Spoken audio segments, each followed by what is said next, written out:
The apartment on the third floor of a crumbling Soviet block in Vilnius was never meant for grief this size. Narrow hallways, thin walls, cold seeping through cracks in winter, radiators clanking with metallic fatigue, mildew drifting up the stairwell like damp rot.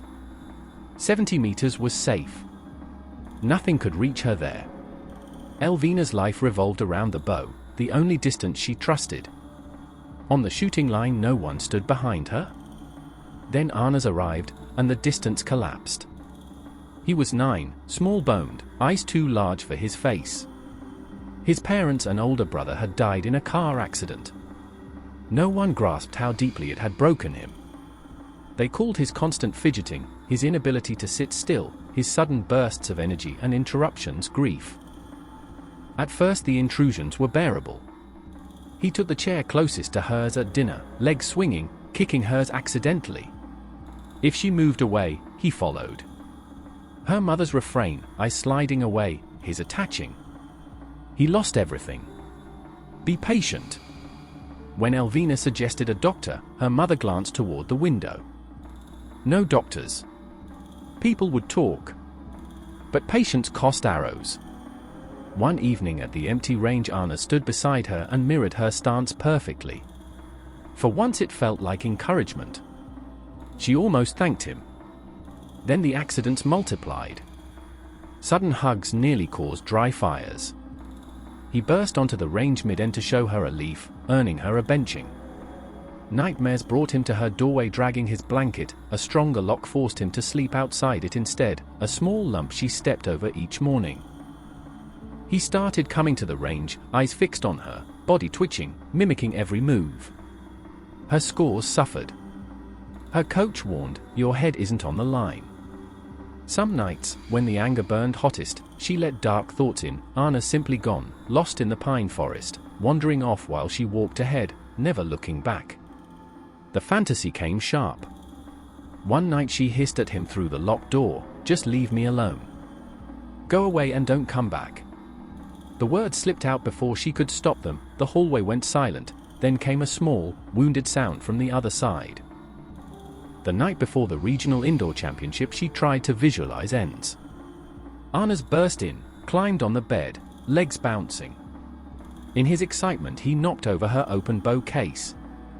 Her perfect competition arrow snapped under his knee. "You ruin everything," she screamed. He ran out crying.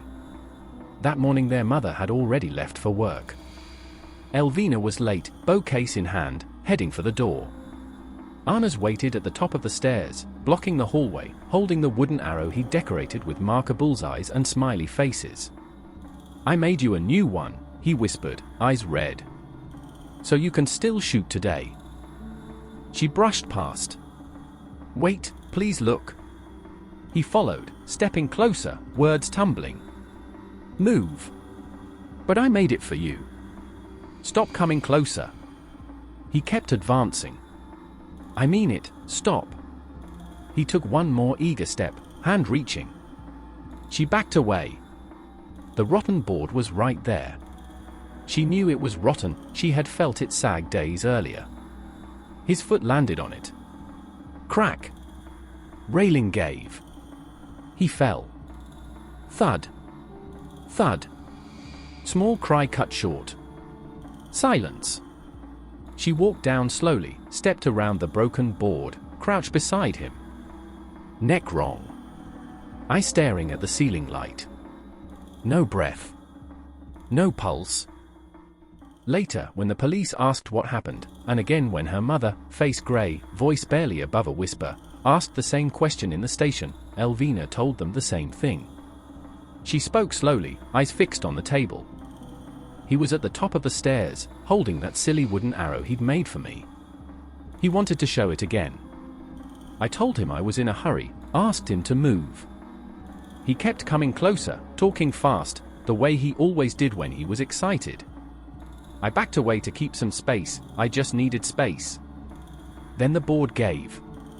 The railing snapped. He fell before I could do anything. I tried to reach, but it was too fast."